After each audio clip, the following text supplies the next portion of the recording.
Good morning, dear students. So, yesterday we have started with metabolic pathways, and now we are going into the details of this thing. Okay, आप यहाँ पे screen पे देख सकते हैं ये एक पूरा नेटवर्क दिख रहा है, जैसे किसी एक सिटी का रोड मैप बनाया गया है, कौन सा रास्ता कहाँ पे जा रहा है. Okay, then you have to find the correct way. लेकिन ये सारे करेक्ट पाथवे ही हैं जो एक दूसरे में किसी एक जंक्शन पे मर्ज होते हैं. Okay, so that is you can say inter talking of the pathways. Okay, in your cell. तो ये तो सिर्फ एक डायग्रामेटिक एक छोटा सा रिप्रेजेंटेशन है. ऐसे बहुत सारे पाथवे साइमल्टेनियसली हमारे सेल में चलते रहते हैं, and each and every cell. So these are the series of the linked multi-step chemical reactions in metabolism.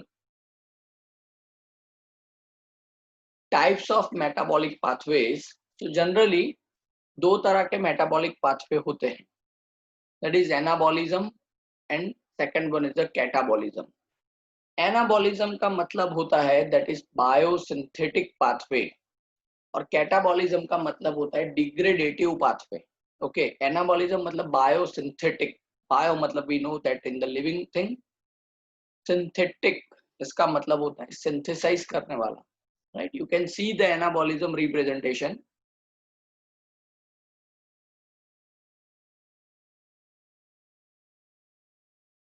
Fine, so you can see over here ये बहुत सारे छोटे छोटे कुछ molecules है which are biomicromolecules. And whenever you are applying energy to create a bridge between this biomicromolecules, they can form biomacromolecules. आप देख सकते हैं यहाँ पे एक large size का molecule बन रहा है. ओके, सो सिंथेसाइज किया आपने. सिंथेसाइज करने के लिए आपको एनर्जी अप्लाई करनी पड़ती है. That is anabolism. Now what about catabolism? So in catabolism it is degradative. You can see एक बायोमैक्रोमोलेक्यूल है. ओके, वो डिग्रेड हो रहा है by releasing the biomicromolecules and along with that energy. Exactly reverse of anabolism. Okay, so in anabolic pathways, simpler molecular form complex structures. That is called constructive process. Simple molecules जो है ये simple molecules है, they are forming a complex structures. Whereas in catabolic pathways, complex molecule becomes simple structures. That is called destructive pathway. Anabolic pathway consumes energy, while the catabolic pathway is releasing the energy. Examples क्या क्या हैं दोनों pathway के? तो एक तो anabolic pathway का जो एग्जाम्पल है, एसिडिक एसिड में से कोलेस्टेरॉल बनना, देन एमिनो एसिड्स में से प्रोटीन बनना, as well as photosynthesis also. तो ये एनाबॉलिक पाथवे है. फोटोसिंथेसिस में स्टार्च बनता है, ये हमें पता है, it is the ultimate product of the photosynthesis. तो ये सारे एनाबॉलिक पाथवे है जिसमें आपको एनर्जी अप्लाई करनी पड़ेगी और उसमें से आपको कोई एक प्रोडक्ट मिलने वाले है which is the complex molecule. Okay, generally you can say जहाँ पे बिल्डिंग ब्लॉक्स जो हैं वो जुड़ते हैं and they are forming a building. मतलब जैसे amino acids are building block और they are forming the protein. Nucleotides are the building blocks, they are forming the DNA. ऐसे ही simple sugars are the building blocks, they are forming the polysaccharides. Okay, now what about catabolic pathways, where the larger molecules are going to be broken down. जैसे glucose है, glucose में से lactic acid बनना. Okay, which is glycolysis. Okay, respiration also, that is glucose में से CO2 और H2O बनना, that is also glycolysis. तो ये सारे जो हैं these are the catabolic pathways in which larger molecules are going to be simplified. Okay, so ये आपको याद रखना है. इसमें से नीट रिलेटेड क्वेश्चंस हो सकते हैं.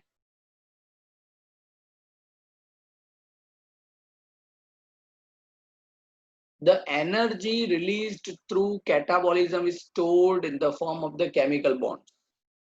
When it is needed, this bond energy is utilized for biosynthetic, osmotic and mechanical works. तो ये हमने देखा कि कैटाबॉलिज्म में एनर्जी रिलीज हो रही है, तो ये एनर्जी जाती कहाँ पे है? तो generally this energy is stored in the form of the chemical bonds. Chemical bonds मतलब in general they want to say कुछ केमिकल्स के फॉर्म में ये एनर्जी जो है ये प्रिजर्व रहती है।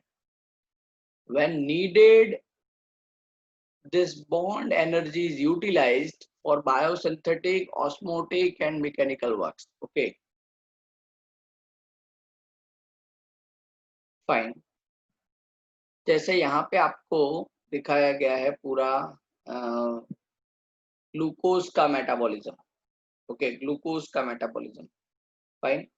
अब ग्लूकोज मेटाबॉलिज्म जो हो रहा है, यू कैन सी पूरा पहले साइटोप्लाज्म में हो रहा है थोड़ा बहुत कुछ काम, that is up to pyruvate synthesis, और उसके बाद माइटोकॉन्ड्रिया है, उसके अंदर क्रेब्स साइकिल चल रही है।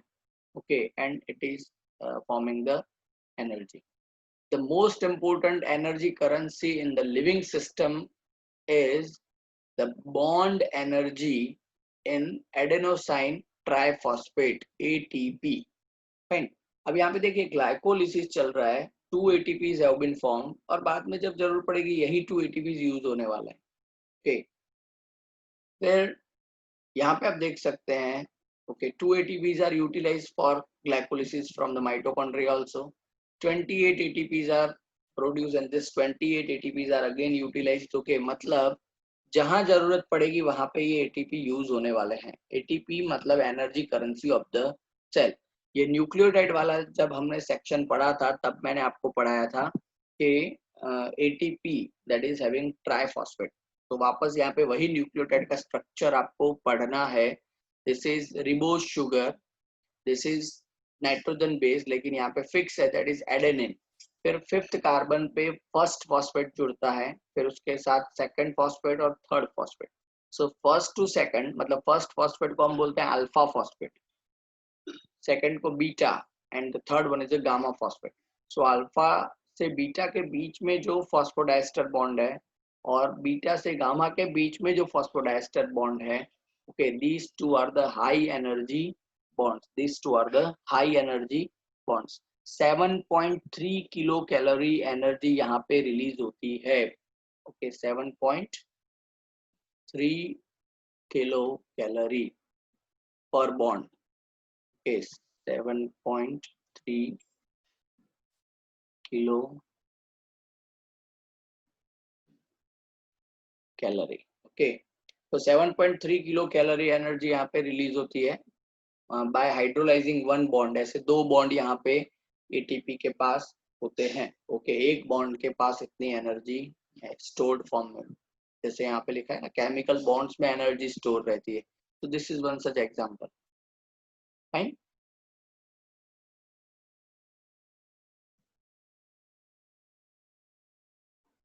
इन organisms the metabolites are present in different concentrations. Okay, तो ऑर्गेनिजम्स जो है उसमें ये जो मेटाबोलाइट्स है, ओके, वो जरूरी नहीं है कि सभी में एक ही कंसंट्रेशन में प्रेजेंट होंगे, it depends.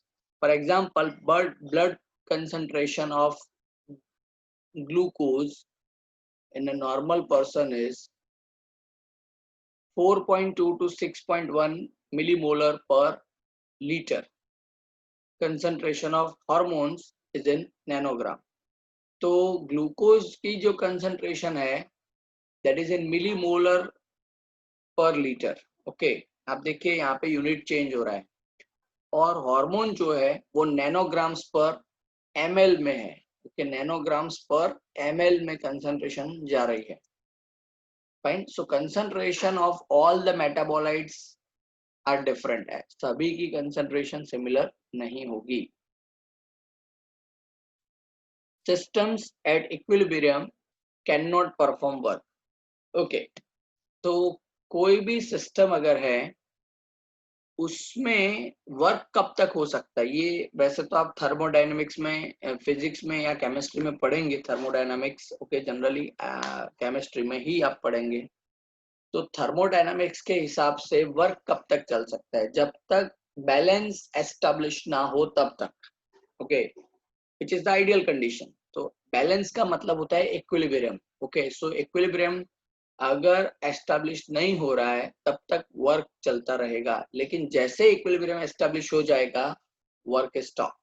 So as living organisms work continuously, they cannot reach equilibrium. सीधी बात है, अगर equilibrium अचीव हो गया तो फिर तो बायोकेमिकल रिएक्शंस वहां पे स्टॉप हो सकते हैं, और अगर बायोकेमिकल रिएक्शन स्टॉप हो सकते हैं, सेल फंक्शनिंग स्टॉप हो जाएगा. सेल फंक्शनिंग स्टॉप मतलब tissue functioning stop, and ultimately इस लेवल से काउंट करेंगे तो organism functioning is also stop. तो यहाँ पे सेल्स हमेशा डायनामिक स्टेज में रहते हैं. Okay, all the reactions are in dynamic state, all the molecules are in dynamic state. dynamic मतलब constantly कुछ ना कुछ चलता रहता है. okay, so that they are never going to achieve equilibrium.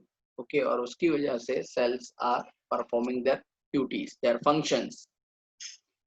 that is, the living state is a non equilibrium steady state to be able to perform work. अब यहाँ पे एक और वर्ड ऐड हुआ है, steady state. तो steady state kinetic होना चाहिए, रैंडम काइनेटिक नहीं होना चाहिए. Direction should be fixed. Okay, living process is a constant effort to prevent falling into equilibrium. This is achieved by energy input obtained from metabolism. Okay, so यहाँ पे जो भी living cells हैं, living organisms हैं, okay, तो वहां पे sales खुद अपने आप को प्रिवेंट करते हैं from entering into the equilibrium state. Okay, और ये कैसे होता है? It is achieved by energy input obtained by metabolism. तो मेटाबॉलिज्म में एनर्जी जो हमें प्रोड्यूस होके मिल रही है, ओके, उसी एनर्जी को कॉन्स्टेंटली अगर हम इनपुट करते रहेंगे, सी एनर्जी जितना आप देंगे उतना वर्क एफर्ट बढ़ने वाला है. तो यहाँ पे कॉन्स्टेंटली एनर्जी दी जाती है so that the cells are performing their function. So no living state without metabolism. So metabolism is must. Okay, याद करिए chapter number 1 metabolism. Okay, criteria of the livingness, उसमें 5 क्राइटेरिया थे, उसमें से एक था metabolism. So living state you cannot achieve without metabolism. Okay, so dear students, we have completed with metabolic part.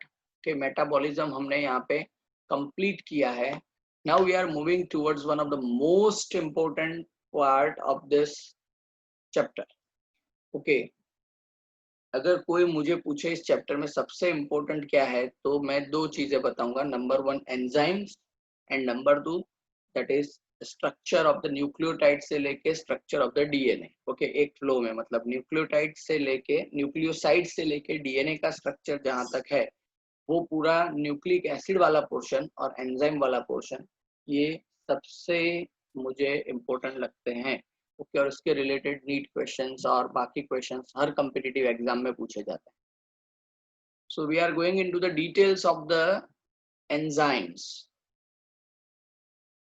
So what are enzymes? First of all, you can see over here, enzymes are biological catalysts which influence the speed of the biochemical reactions. हमने catalyst के बारे में सुना होगा chemistry में. Catalyst का काम क्या होता है? तो कैटालिस्ट क्या करता है? कैटालिसिस. ओके, रिएक्शंस को बूस्टअप करने का काम करता है. तो एंजाइम्स भी ऐसे ही कैटालिस्ट है, लेकिन केमिस्ट्री में जो हम कैटालिस्ट पढ़ते हैं, those are sometimes some metals, okay, some other molecules. यहाँ पे आप जो पढ़ने वाले हैं, दोज आर बायोलॉजिकल कैटालिस्ट, मतलब जो सेल में पाए जाते हैं और which are produced by the cells, those are called biological catalyst. और जैसे कैटालिस्ट का काम है, एक सिंपल नॉर्मल कैटालिस्ट का काम है influencing the speed of the biochemical reaction. तो बायो कैटालिस्ट या यू कैन से एंजाइम का काम भी यही है, टू स्पीड अप और to boost up the biochemical reaction. All enzymes are protein. ये स्टेटमेंट बहुत इंपॉर्टेंट है. Okay, all enzymes are proteins but all proteins are not enzymes. Reason है, enzyme is a sub family of proteins, लेकिन protein is a larger group. उसमें से कुछ enzyme हो सकते हैं, कुछ नॉन एंजाइम वाले भी प्रोटीन होते हैं जो एंजाइम्स नहीं है लेकिन कुछ और है, right? So all enzymes are protein but all proteins are not enzyme. यहाँ पे एक एक्सेप्शन भी है, वो मैं आपको बताता हूँ। एक्सेप्शन जो है ऑल एंजाइम्स आर प्रोटीन में एक एक्सेप्शन है, आप लिख सकते हैं नीट के लिए, ribozyme. Okay, ribozyme is a catalytic RNA.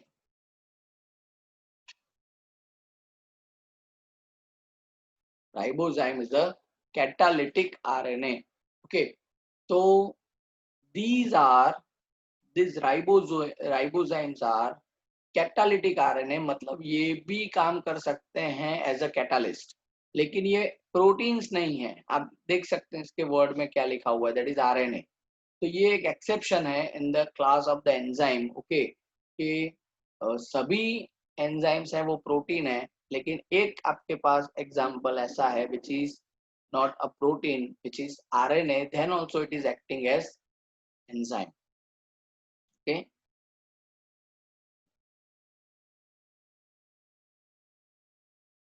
enzymes are specific, that is each enzyme has its own substrate. okay, enzyme बहुत specific है, सभी enzyme का खुद का अपना एक substrate है। now you can see over here, यहाँ पे एक illustration आपको दिखाया गया है। जैसे enzyme is a key and substrate is a lock। okay, तो enzyme is a key, substrate is a lock, और इस substrate को open करने का है। ओके, सबस्ट्रेट को ओपन करने का मतलब उस सबस्ट्रेट में से आपको कुछ प्रोडक्ट चाहिए। जैसे लॉक एंड की में क्या होता है, लॉक को आपको ओपन करके डोर ओपन करना है। डोर ओपन करना है इसका मतलब you can enter into a room. Okay, that is a new possibility, right? तो एंजाइम का काम भी यही है, सबस्ट्रेट में से न्यू पॉसिबिलिटी फाइंड आउट करना। ओके, सबस्ट्रेट को ओपन करना। सबस्ट्रेट को ओपन करने का मतलब क्या हो सकता है? ओके, ओपन करना मतलब उसमें से एक बाय प्रोडक्ट, एक प्रोडक्ट बनाना, सबस्ट्रेट में से एक प्रोडक्ट बनाना। ओके, सो एंजाइम, और किसी भी एंजाइम में आप देखेंगे, की में अगर आप देखेंगे तो you can see this is the functional shape of a key. Okay, functional shape of the key, right? तो ऐसे एंजाइम का भी एक फंक्शनल शेप रहता है। ओके, ये शेप अगर आपने हटा दिया तो फिर ये की यहाँ पे वर्कआउट नहीं कर पाएगी। ओके, और ये फंक्शनल शेप अगर चेंज होता है तो फिर आपका लॉक भी चेंज करना पड़ेगा। अलग अलग फंक्शनल शेप वाली की एक ही लॉक में कभी काम नहीं कर सकती है। इन द सेम वे, अलग अलग फंक्शनल ऑर्गेनाइजेशन वाले जो एंजाइम्स हैं, ओके, वो एक ही सबस्ट्रेट पे काम नहीं कर सकते हैं, एंड वाइस वर्सा, एक ही सबस्ट्रेट बहुत सारे एंजाइम के थ्रू वर्कआउट नहीं कर सकता है। Okay, so each and every enzyme, जैसे हर एक लॉक के लिए की फिक्स है, ऐसे ही हर एक सबस्ट्रेट के लिए एक एंजाइम फिक्स है, और यू कैन से हर एक एंजाइम के लिए उसका खुद का सबस्ट्रेट भी फिक्स है। यस, मैंने आपको पहले ही बताया, ribozymes which are nucleic acids, और you can say RNA that behave like enzymes, which is an exception. Enzymes form tertiary structure, that is 3D structures। याद करिए, प्रोटीन 3D structures। ओके, मतलब primary, secondary, tertiary and quaternary. Okay, तो enzymes form tertiary structure, 3D structure with some devices, or you can say pockets, called active sites, into which the substrate fits। Okay, तो जैसे इस enzyme, मतलब इस की में ये फंक्शनल साइट है, ऐसे ही हर एक एंजाइम में एक फंक्शनल साइट होता है, और उस फंक्शनल साइट को बोला जाता है एंजाइम एक्टिव साइट। ओके, और एंजाइम ये कैसे बनाता है, तो we know that folding and all this happening. Okay, secondary structure बनते हैं, टर्शरी स्ट्रक्चर, क्वाटरनरी स्ट्रक्चर बनते हैं। तो वहां पे ड्यूरिंग द फोल्डिंग एक पॉकेट ऐसा बनता है which we called active site, और जहां पे सबस्ट्रेट अपने आप को फिट कर सकता है। ओके, ये आप जो देख रहे हैं, these are the, you can say these are the 3D structures. ये ball and stick model, space filling model आपको दिखाया है एंजाइम का। ये जो है that is the ribbon structure. Okay, ये अलग अलग स्ट्रक्चर आप कंप्यूटर स्क्रीन के ऊपर जनरेट कर सकते हैं। यू कैन सी ये जो दिख रहा है ग्रू जैसा स्ट्रक्चर, ये एंजाइम का एक्टिव साइट हो सकता है। यहाँ पे ये दोनों में से कोई एक एंजाइम का एक्टिव साइट हो सकता है। यहाँ पे ये वाला जो ग्रू है कि वो भी एंजाइम का एक्टिव साइट हो सकता है।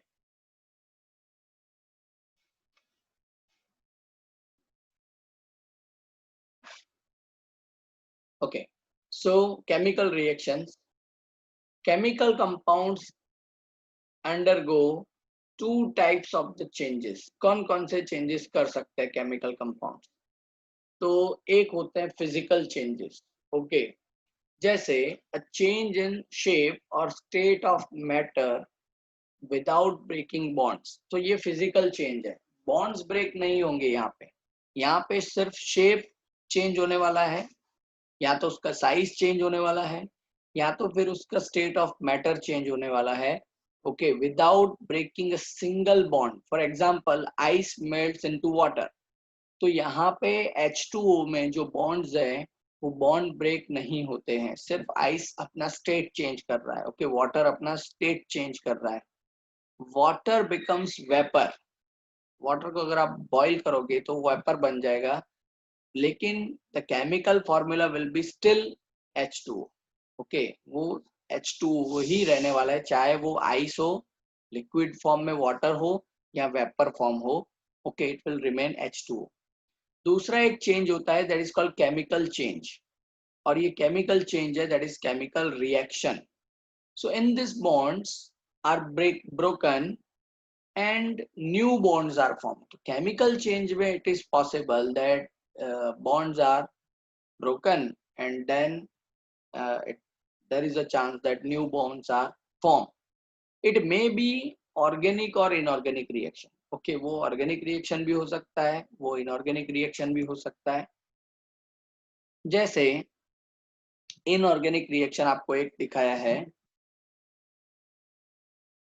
inorganic में BaOH twice, okay, plus H2SO4, it is going to form the salt of BaSO4, barium sulfate, and plus 2 molecules of water। It is inorganic reaction। यहाँ पे क्या हुआ, BOH twice के जो bonds है वो ब्रेक हुए, H2SO4 के bonds भी ब्रेक हुए हैं, और रीशफलिंग होके दो नए कंपाउंड आपको मिल रहे हैं। मतलब ये दोनों सबस्ट्रेट्स हैं, this one and this one are the substrates, and from that you are going to get these two products। okay, organic reactions, तो जैसे starch plus water, then it is going to form glucose. Okay, starch plus water, it is going to form glucose. Okay, ये organic reaction है। You can see over here, यहाँ पे कुछ molecules बने हुए हैं। ओके, इसमें अगर आप हीट एनर्जी प्रोवाइड करोगे then the bonds are going to broken down. Okay, bonds यहाँ पे ब्रेक हो रहे हैं, वापस इन मोनोमर्स को आप दे रहे हैं। अगर वापस आप इसमें से हीट एनर्जी रिलीज करवा रहे हैं, यू कैन से, ओके, तो वापस बॉन्ड्स बन रहे हैं। एनर्जी देंगे तो फिर बॉन्ड्स ब्रेक होंगे, क्योंकि randomness of the system is going to increase. जितना आप हीट या एनर्जी देने वाले हैं, randomness of the molecule is going to increase, और जितनी रैंडमनेस बढ़ेगी उतना ही ये बॉन्ड जो है वो वीक होता जाएगा, and ultimately the molecules are going to broken down. जितना आप उसमें से एनर्जी को गेन कर लेंगे, ओके, उतनी रैंडमनेस कम होती जाएगी, and it is going to form the bond. Now rate of a physical और chemical process is equal to amount of product formed per unit time। ये बहुत इंपॉर्टेंट डेफिनेशन है। किसी भी फिजिकल और केमिकल प्रोसेस का रेट, स्पीड हम कैसे मेजर कर सकते हैं? तो आपको चेक करना है पर यूनिट टाइम में कितना प्रोडक्ट बना। Very simple. Okay, per unit time में कितना आइस मेल्ट हुआ, पर मिनट में कितना आइस मेल्ट हुआ, that is the rate of the physical process. Per unit time में कितने बॉन्ड्स ब्रेक हुए, that is the rate of the chemical process. Okay, so ऐसे आप रेट को मेजर कर सकते हैं, और उसके लिए रेट काइनेटिक्स का पूरा एक है, आप केमिस्ट्री में भी पढ़ेंगे यही रेट काइनेटिक्स, और वहां पे उसके बारे में डिटेलिंग होगा। और इसको यहाँ पे एक्सप्रेस किया जाता है, दैट इज डेल्टा पी पर delta T. Okay, delta T that is the difference of time and delta P is the difference of product. Okay, from T0 to T1। Okay, delta मतलब difference. Okay, delta का sign कब दिया जाता है, that is difference. Okay, T0 से लेके T1 तक मतलब 1 मिनट का गैप, उसमें कितना प्रोडक्ट बना। Okay, that is delta P.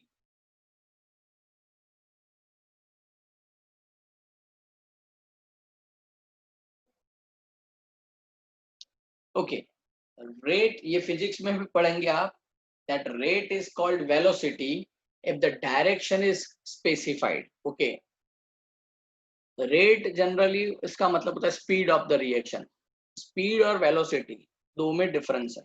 Speed direction less है और वेलोसिटी डायरेक्शनल यूनिट है। ओके, सो रेट को हम वेलोसिटी बोलते हैं when the direction is specified. Okay, rates of physical and chemical processes are influenced by the factors such as temperature। तो physical हो या केमिकल रिएक्शन हो, ओके, उसका जो रेट है वो बहुत सारे सराउंडिंग फैक्टर्स की वजह से मॉडिफाई होता रहता है, चेंज होता रहता है। जैसे यहाँ पे एक एग्जांपल दिया गया है टेम्परेचर का। अगर आपने आइस मेल्ट करने के लिए रखा है और वो सरफेस अगर बहुत हॉट है सरफेस, तो फिर क्विकली आइस मेल्ट हो जाएगा। आपने आइस चिल्ड बैग के ऊपर ही आपने आइस रखा हुआ है तो it will take too long time. Normal room temperature पर रखेंगे तो it will take intermediate time. तो it depends. Okay, temperature is influencing your reaction. ऐसे ही केमिकल रिएक्शन में भी होता है।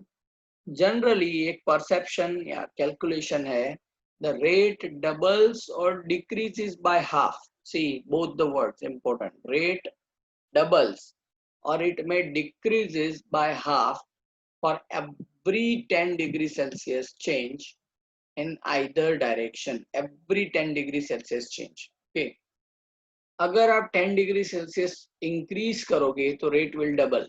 मतलब जो रिएक्शन 30 डिग्री सेल्सियस पे हो रही है, अगर मैं चेंज कर रहा हूँ टेम्परेचर बाय 10 और 40 पे आ रहा हूँ, तो 30 पे जो रेट था वो रेट 40 पे डबल हो जाएगा।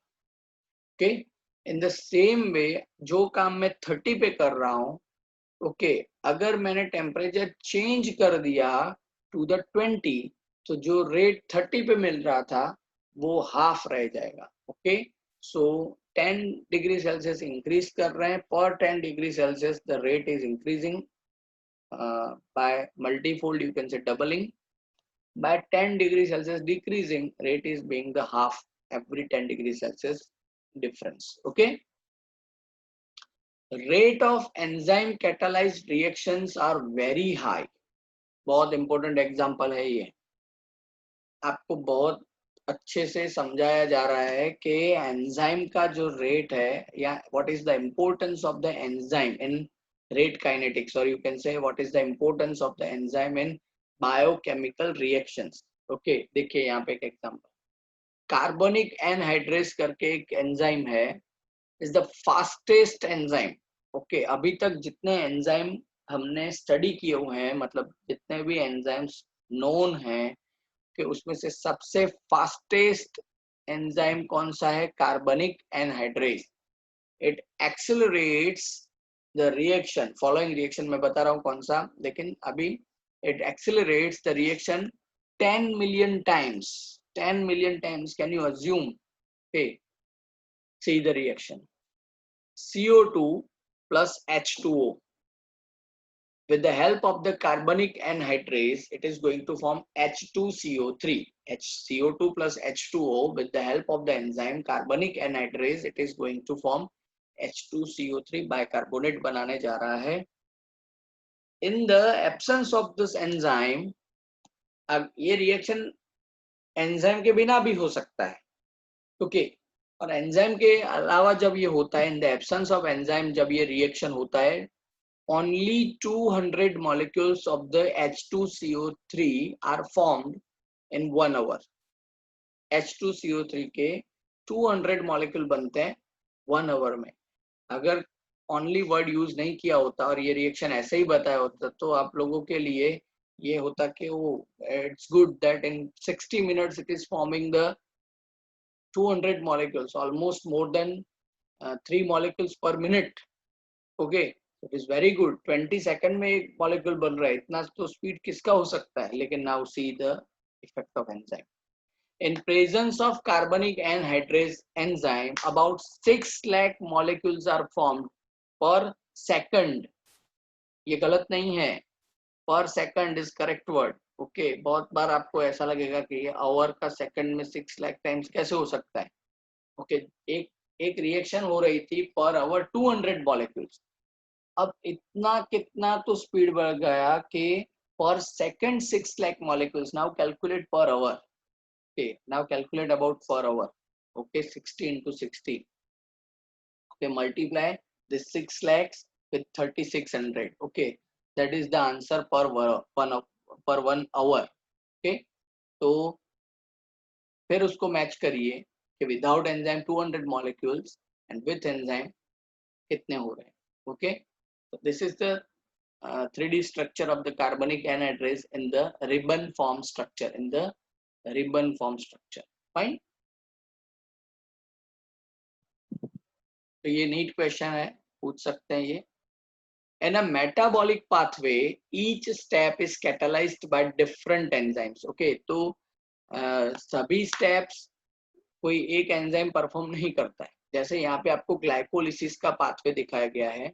Okay, in glycolysis 10 different enzymes are taking part. Okay, 10 different enzymes. Okay,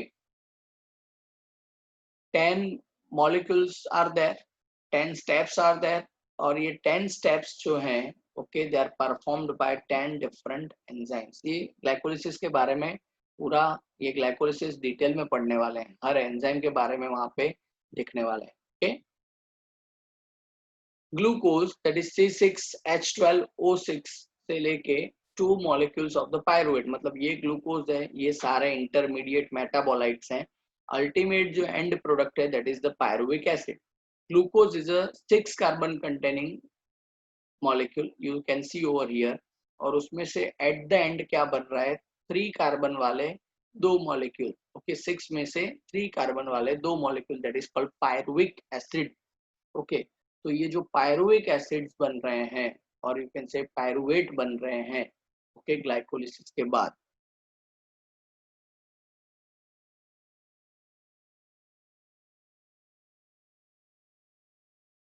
enzyme catalyzed reaction.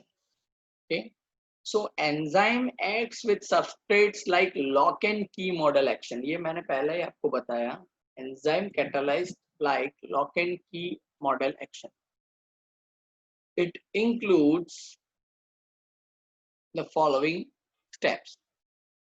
Number 1, substrate first time going to bind to the active site of the enzyme. Okay, substrate जो है वो enzyme के active site के साथ bind होने जाने वाला है।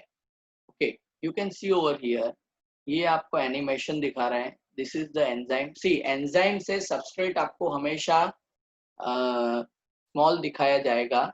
The reason is enzymes are larger molecules compare to the substrate. बहुत लार्ज है, सबस्ट्रेट से तो बहुत बड़े हैं, तभी तो सबस्ट्रेट जाके वहां पे बाइंड हो सकता है। तो यू कैन सी ये जो ग्रू दिखा रहे हैं this is the active site, जहाँ पे ये ग्रीन कलर का एक मॉलिक्यूल आके बाइंड हो रहा है और बाइंड होने के बाद देखिए वो ब्रेक हो रहा है। आप देखिए अच्छे से इस एनिमेशन को। Okay, you can see now it is going to broken down into 2 pieces. Yes, so substrate में से ये प्रोडक्ट्स मिले आपको। ओके, ये बाइंड होने जब जाता है तब सबसे पहले आपने देखा ब्रेक होने से पहले अच्छे से सबस्ट्रेट वहां पे बाइंड हो गया, तो उसको बोला जाता है enzyme substrate complex that is E+S. This induces some changes in the enzyme so that the substrate is tightly bound with the active site of the enzyme to form enzyme substrate complex. Now you can see over here, ये देखते जाइए साथ में, this is the enzyme और ये जो V shape का blank आपको दिख रहा है that is the active site of the enzyme और ये है आपका free substrate. जो अभी तक एंजाइम के साथ बाइंड नहीं हुआ, it is just near about the enzyme, so it is E+S, और because of that it is going to induce some chemical changes, okay, जिसमें बॉन्ड्स चेंज हो सकते हैं, स्ट्रक्चर भी चेंज हो सकता है। Ultimately the substrate is going to fit into the active site and it is going to form ES complex, जिसको बोला जाता है enzyme substrate complex.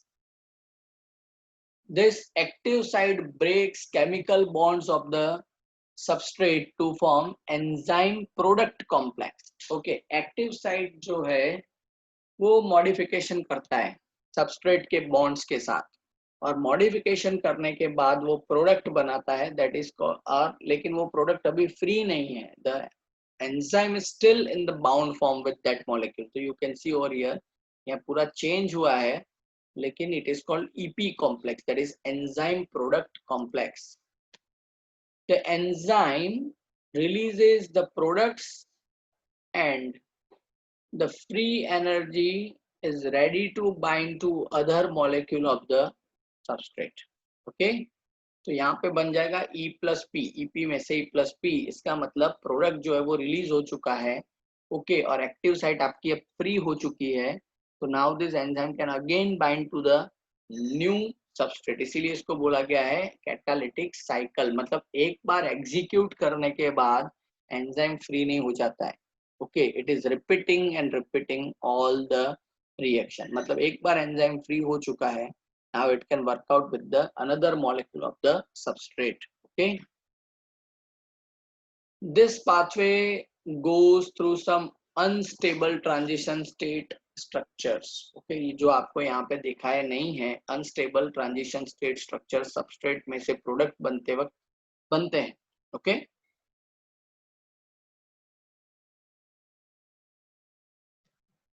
Concept of the activation energy, हमने कार्बनिक एनहाइड्रेस का देखा अभी कि कार्बनिक एनहाइड्रेस जो है वो 1 मिलियन टाइम 10 मिलियन टाइम तक वो बढ़ा सकता है अपना रेट ऑफ रिएक्शन।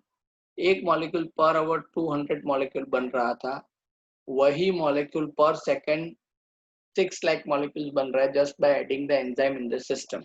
ओके, तो यू कैन सी ऐसा क्यों हो सकता है, तो उसके पीछे कंसेप्ट है, and the concept is known as activation energy. So here the question is how the enzymes can speed up the reaction. Okay, तो उसका आंसर यहाँ पे आपको मिलने वाला है।